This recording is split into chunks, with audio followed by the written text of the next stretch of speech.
os seres humanos deste planeta possuem uma capacitação de inteligência limitada que os possibilitam apenas associar alguma compreensão àquilo que eles podem ver, de tal maneira que quando procuram entender aquilo que não é visível, eles normalmente não avançam e mantêm um platô de limitada capacidade de compreensão das coisas.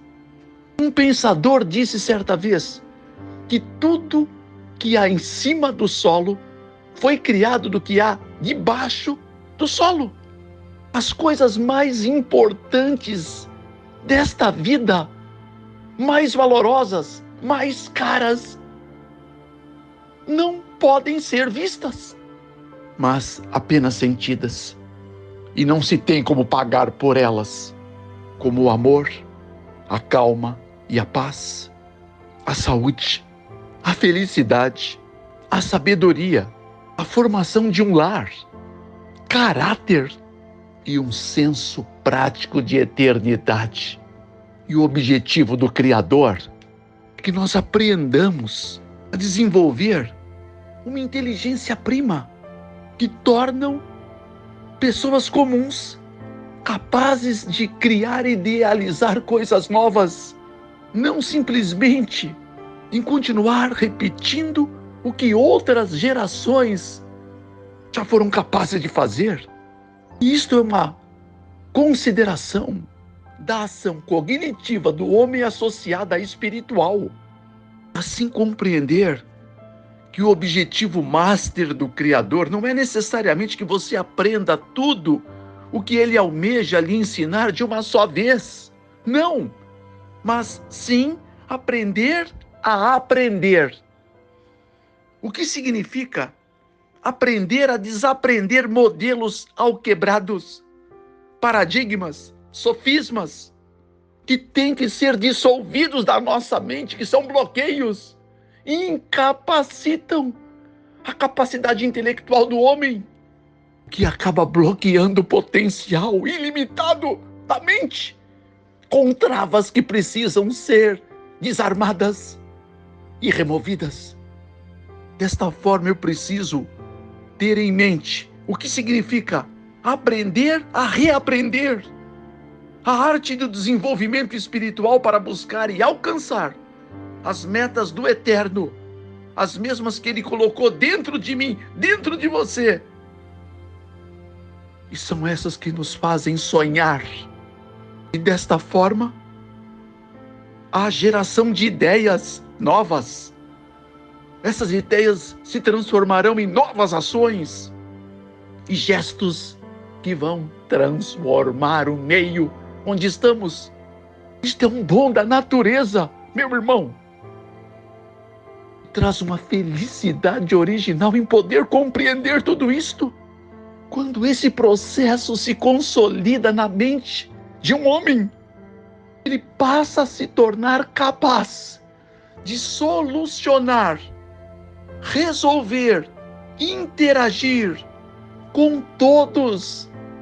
E as situações naturais da vida são muito mais bem assimiladas para se transformar em equações resolvidas com uma especial maestria, gerando sempre um acúmulo de saber quando consideramos a fonte suprema que nos dá esta condição sublime quando nós verdadeiramente nos aplicamos a ela. Amigo e amiga, para que possamos compreender com distinta monta o que nos está sendo proposto como 7.486 promessas seladas e garantidas sob os fatores que estão sendo apresentados nesta série, para que provoque um despertar no seu coração, na sua mente, que Deus não arriscaria tanto se Ele não fosse cumprir cada uma das suas promessas. Você já ouviu pacto de sangue? Essa expressão? Sim, foi na cruz, firmada para todo aquele que nele crer e o aceita como seu legítimo redentor, passa a ter direitos desta e das mais régias promessas da eternidade, construídas todas na mente de Deus, para você. Depois que ouvir este áudio, como cada um dos vídeos que você tem recebido nas madrugadas, considere isto. O que você está fazendo com o tempo que ainda lhe resta? O mundo está perdendo. A proposta é remir o tempo, porque os dias são maus, mas são muito maus. E nós estamos quase concluindo os dias na Terra. Esse planeta, ele está fadado ao fim. Você sabe disso. Até pessoas que não conhecem o Evangelho eterno percebem que não tem futuro para o estado que o mundo se encontra. Então, este Filho de Deus, ungido de Deus, que é Deus e que veio como homem, quer que você, ainda em tempo, experimente os resultados de sua entrega. Ainda dá tempo, eu te garanto. Mas não são tantos quanto eu gostaria que pudesse estar desfrutando desta graça. Sim, a graça que deveria bastar a todo homem, ao homem sábio, ao homem luminoso, que aceitou a proposta de ser luz ao mundo, conforme ele apresentou no Sermão da Montanha, 5:14 do Evangelho de Mateus. Então, vista essa luz.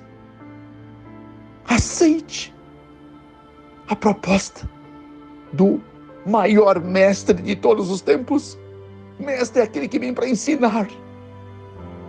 E a sua oferta, vida plena, as abundâncias dos céus. Enquanto estamos aqui, para sermos suas testemunhas, 43:10 de Isaías. E só vamos conseguir mostrar isso em nós quando acontecer. Livro de Atos dos Apóstolos, 1:8. Mas na minha vida pessoal e na tua, do contrário, serão apenas devaneios. Os sonhos frustrados que nunca vão realizar homem nenhum. Para se viver um sonho, temos que parar e acordar e começá-lo a pôr em prática. Então, seja cauteloso, minuciosa e aparelha os feitos do Calvário com as promessas. Deus, que é sábio demais para errar e nunca falha, sabe e sabia o que estava fazendo e quer salvar você de suas crenças infundadas, sem um governo régio do céu, mas um governo chulo deste mundo, que encaminha todos para o caos que o planeta se tornou. E nós estamos aqui para sair dele e sair com graça, distinção,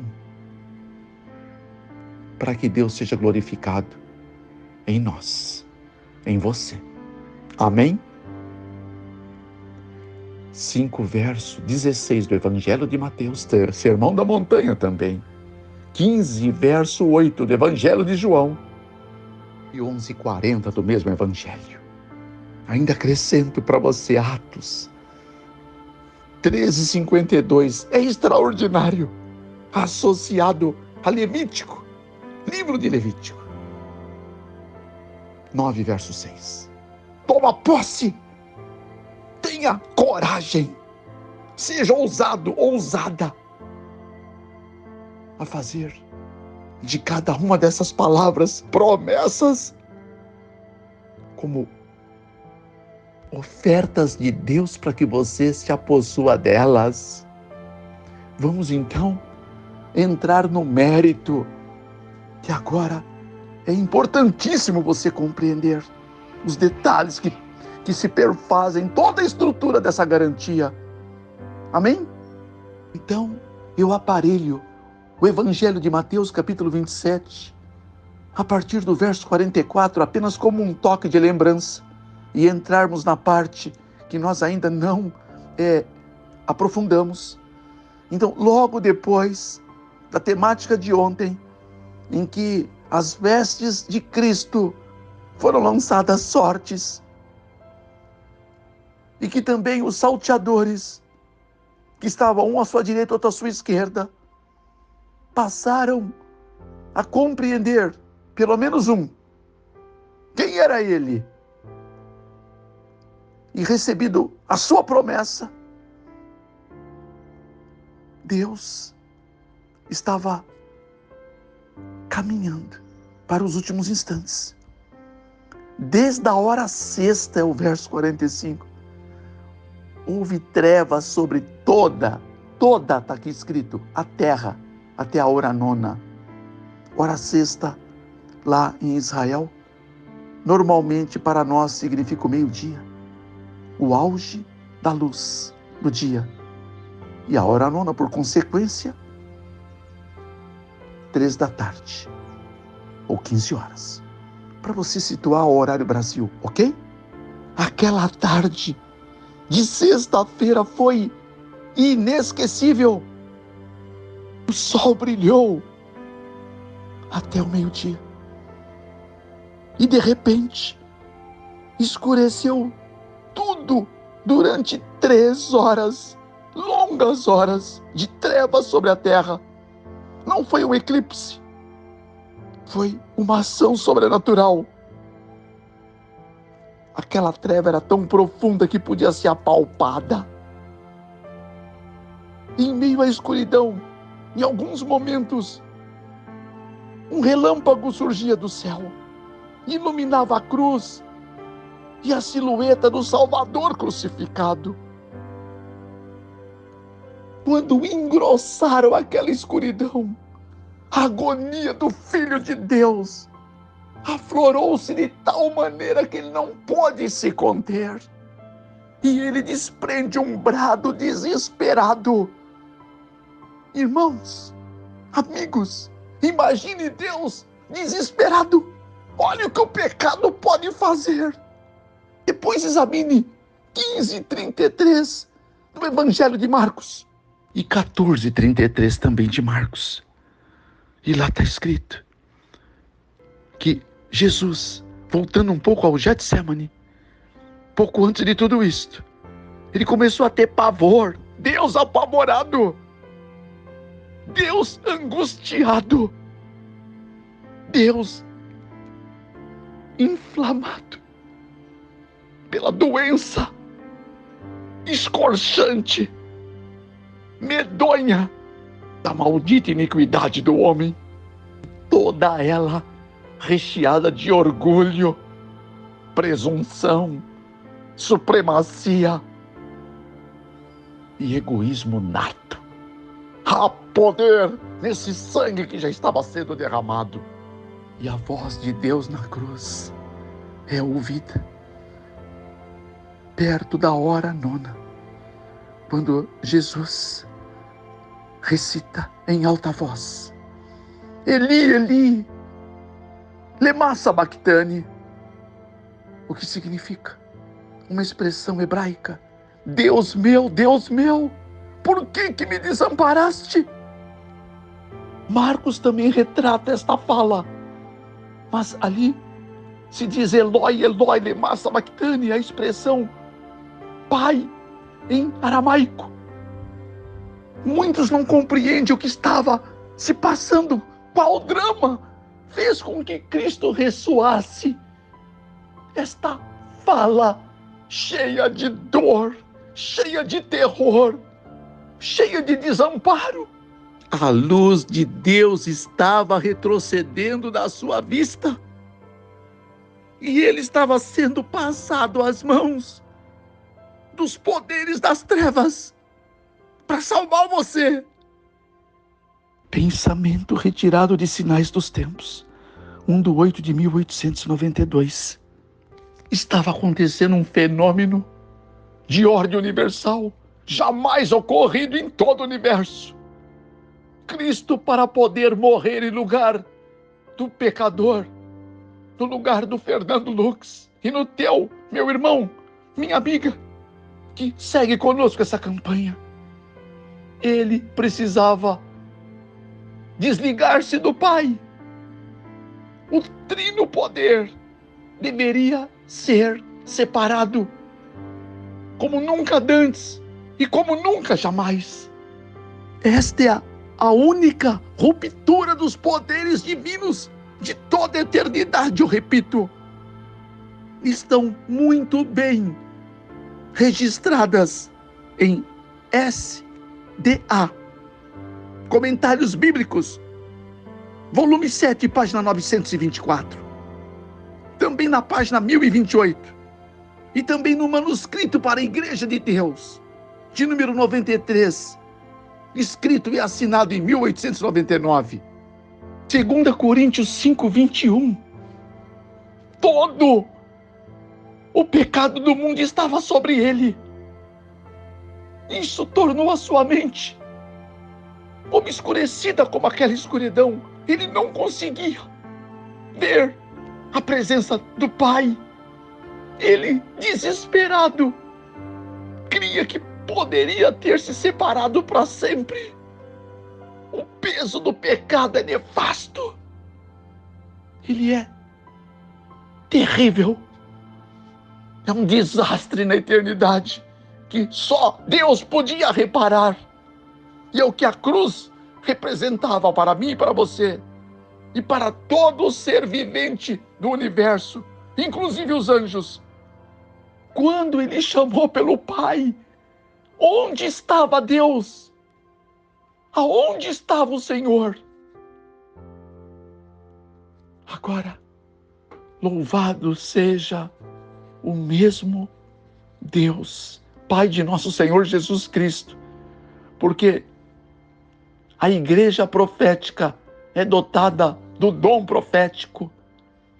Então nós podemos alinhar essas citações que elucidam pontos áureos da nossa compreensão para podermos marchar e vencer nossas falhas de caráter baseado nas promessas, nas mesmas 7.486. E o livro Desejar de Todas as Nações, página 753, relata que o Pai estava ao pé da cruz.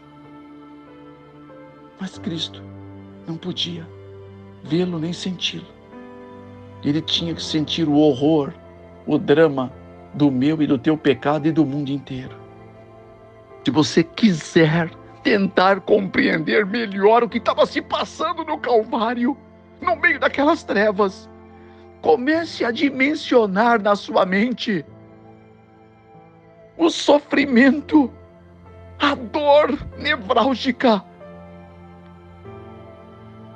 que em seu sacrifício Jesus estava enfrentando. Angústia mental, sentimental, espiritual.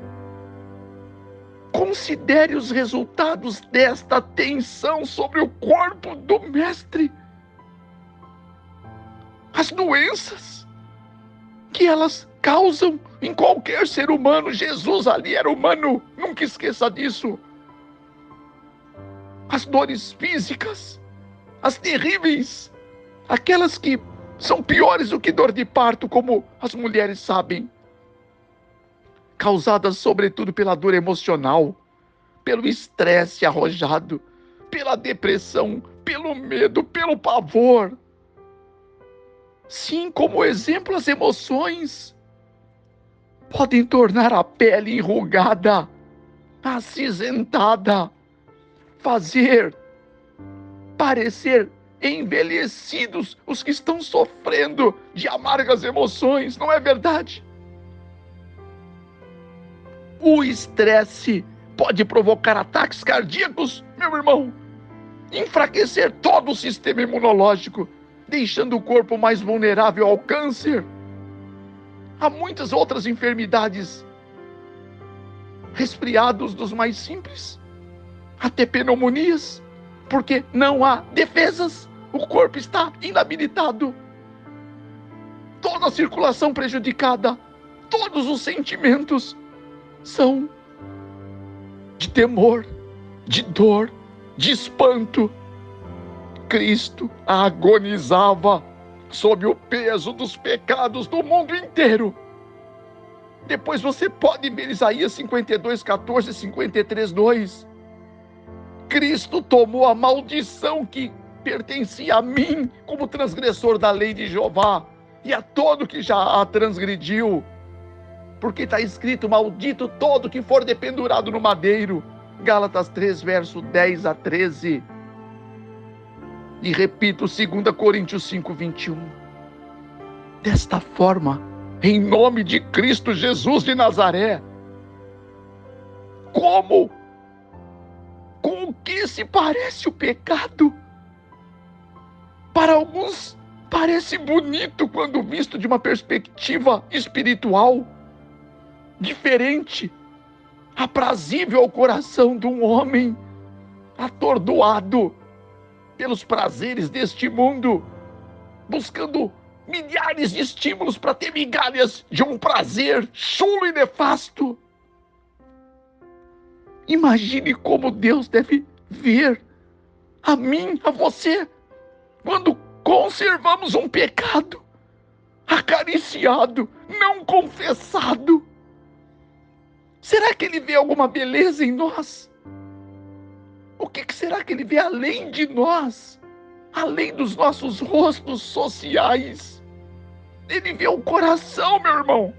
1 Samuel 16:7, Salmo 44:21, Jeremias 17:9 e 17:10, Salmo 139, 1 a 4. Ele sabe tudo.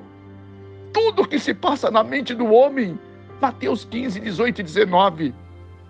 O que nós estamos mostrando quando Deus nos olha? Aquele que é tão puro de olhos para ver o pecado e nem o mal pode contemplar. Abacuque 1:13. Onde eu posso encontrar amparo bíblico que o Pai estava ao pé da cruz, ainda que Cristo não podia ver, porque seus olhos estavam cerrados pelas bofetadas, pelos pontapés de bico que ele levou à noite quando caía, pelas chicotadas que atingiram seus cílios, sua face, seu queixo. Miqueias 5, verso 1, Isaías 50, verso 6. O sangue que escorria e ele não podia enxugar. As mãos estavam amarradas e presas sob cravos. Imagine a dor. Aquilo coçava, aquilo ardia. Era sangue, era suor e era um mundaréu de moscas que inundavam o corpo do Salvador.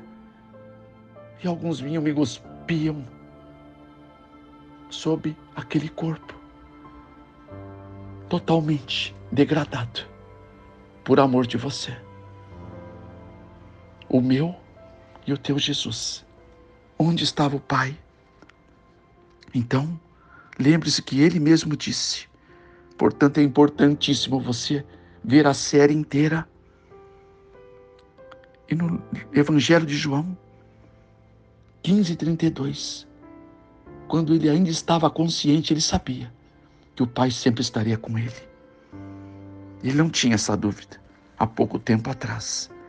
Mas agora, ele foi lançado no mais profundo fosso da vida, no fosso dos pecados do mundo inteiro. Turbou a mente de Deus. Em nome de Jesus, reavalie a tua vida. examine a si mesmo, porque uma vida examinada não vale a pena, não examinada. Sêneca, Platão diz a mesma coisa. Então, o próprio livro de Ruth, 1,16, Deuteronômio 31,8, Salmo 23,4 e também Hebreus 13, verso 5 e verso 8. Deus disse para Cristo e para mim e para você quando você aceita: eu aceito, eu sou recebedor e ergo as minhas mãos, nunca te deixarei, nunca te desampararei. Portanto, a citação profética tem total amparo bíblico. Aleluia! Eu creio, eu sou recebedor mesmo. Deus meu, louvado seja o Senhor por não ter nos desamparado, mas ter deixado Jesus naquela cruz que é inimaginável, inalcançável, a mente humana, inenarrável o que ele passou por amor, por amor. Eu escuto Deus dizendo aos que ouvem com seu coração: o meu amor por vocês somente terminará no mesmo dia que o amor de Jesus tiver fim por vocês. Louvado seja o nome do Senhor. E toda a essência que o Senhor é amor. Eu apresento cada um de nós. Eu preciso deste amor. Eu preciso deste perdão. Eu preciso desse sacrifício. Ele é tudo que eu preciso. Minha família precisa. As pessoas que eu amo, as pessoas que eu não amo e preciso aprender a amar. As pessoas que entram na minha vida e igualmente na vida dos que estão orando conosco agora, Pai. Na família deles, nos amados deles, também naqueles que os machucaram, que os feriram. Pai, nos ensine a ser novas criaturas, nos ensine a ter tristeza pelo pecado e nos ofereça o dom que só os céus podem dar para nos afastarmos dele. Nos conceda a capacidade de odiar o pecado. Nos conceda a graça de vivermos em rebelião contra o inferno e sua hoste. E que sejamos mais do que vencedores. O título já foi proposto. Só temos que tomar posse, abdicando daquilo que não presta, daquilo que não eleva, daquilo que tira toda a nobreza de um filho de Deus. Desta forma, aceita esta humilde prece em nome deste Salvador de nossas almas, Jesus de Nazaré. Amém e amém.